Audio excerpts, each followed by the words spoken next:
ত্যাগের মহিমায় কিন্তু যে এই ধর্মপ্রাণ মানুষ কিন্তু এখন যে কুষ্টিয়ার যে পশু হাটগুলোতে কিন্তু এখন কিন্তু তারা ভিড় করছেন এবং দেখছেন যে একেবারেই কিন্তু যে কানায় কানায় কিন্তু আসলে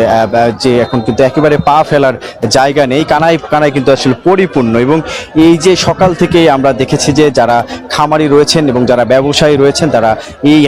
যে তাদের যে পশু যে সেটি কিন্তু আসলে তারা নিয়ে আসছেন এবং ঠিক এখন কিন্তু যে ক্রেতাদের সাথে কিন্তু যে দাম দরের যে বিষয়টি সেটি আসলে করছেন এবং যে পছন্দ হলে কিন্তু সেই যে পশু সেটি কিন্তু আসলে কিনে নিয়ে যাচ্ছেন যারা ক্রেতারা রয়েছেন। এবং এই যে চিত্র আসলে এটি কুষ্টিয়ার যে আইলচারা যে পশুর হাট, এটি কিন্তু সকাল থেকে চিত্রটি দেখছেন যে যে একেবারে পা ফেলার জায়গা নেই এবং বিশেষ করে কুষ্টিয়ার যে গবাদি পশুর কিন্তু যে চাহিদা কিন্তু ব্যাপক থাকে সারা দেশের মানুষের কাছে, কেননা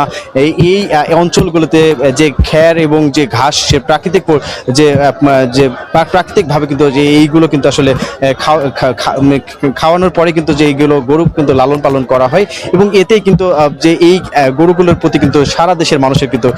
যে চাহিদা কিন্তু বেশ ব্যাপক থাকে। এবং কোরবানির ঈদ আসলে কিন্তু যে কুষ্টিয়ার যে অঞ্চলের গরু কিন্তু যে সারা দেশের যে বাজারগুলোতে কিন্তু আসলে সেখানে বিক্রয় হয়। এবং একটু আসলে বলে রাখি যে এবার কিন্তু যে কুষ্টিয়ার যে প্রায় 20,000 খামারে কিন্তু এবার গরু লালন পালন হয়েছে এবং প্রস্তুত রাখা হয়েছে 2 লাখ এর মতো আসলে গবাদি পশু। এবং যে জেলার যে চাহিদা 1 লক্ষ যে চাহিদা, সেই চাহিদা মিটিয়ে কিন্তু এই দেশের যে বিভিন্ন যে রাজধানীর সহ আসলে দেশের বিভিন্ন বাজারে সেগুলো কিন্তু আসলে বিক্রয় হবে। একটু বলে রাখি যে এই যে হাটকে কেন্দ্র করে আমরা জেলার যে কুষ্টিয়ার যে বেশ কিছু হাটের কিন্তু এখন ঠিক এই যে চিত্র দেখছেন ঠিক এমন চিত্র একেবারে জমজমাট আসলে। এবং যে এবছর কিন্তু যে যারা ক্রেতারা রয়েছেন তারা বলছেন যে দামের যে বিষয়টি সেটি কিন্তু তারা একটু অভিযোগ করছেন যে দামের যে একটু বেশি চাওয়া হচ্ছে, এরকমটি আসলে বারবার কিন্তু ক্রেতারা অভিযোগ করছেন। তবে যে বিক্রেতাদের যারা যে ব্যবসায়ী রয়েছেন, যারা খামারি রয়েছেন, তারা কিন্তু বলছেন যে গোখাদ্যের দাম বেশি, এতেই কিন্তু যে দামের বিষয়টি কিন্তু আসলে তারা যে দাম যেটি নেওয়া হচ্ছে সেটিও আসলে তাদের কম হচ্ছে বলে আসলে তারা এরকমটি আসলে জানাচ্ছেন। এবং জেলার এই যে হাটগুলোতে কিন্তু যে গবাদি পশু আসার পরে কিন্তু যে অসুস্থ হওয়ার যে বিষয়টি সেটি আসলে অসুস্থ হলেই এখানে কিন্তু মেডিকেল যে টিম সেটি কিন্তু প্রাণী সম্পদ যে কার্যালয় থেকে কিন্তু আসলে বসানো হয়েছে এবং তারা সার্বক্ষণিক কিন্তু নজর রাখছেন এবং যে গবাদি পশু অসুস্থ হওয়ার সাথে সাথেই সেই গবাদি পশুকে তারা প্রাথমিকভাবে তারা চিকিৎসা দিচ্ছেন, এমনটি কিন্তু আসলে রয়েছে। এবং একটু বলে রাখি যে হাটকে কেন্দ্র করে কিন্তু যে যারা রয়েছেন, যারা ক্রেতারা কিন্তু ঠিক তাদের যে পছন্দের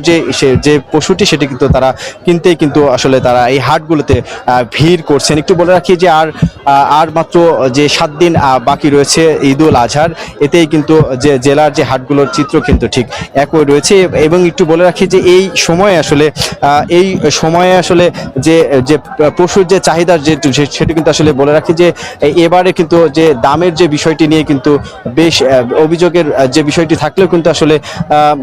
এরকমটি আসলে রয়েছে। আর একটু বলে রাখি যে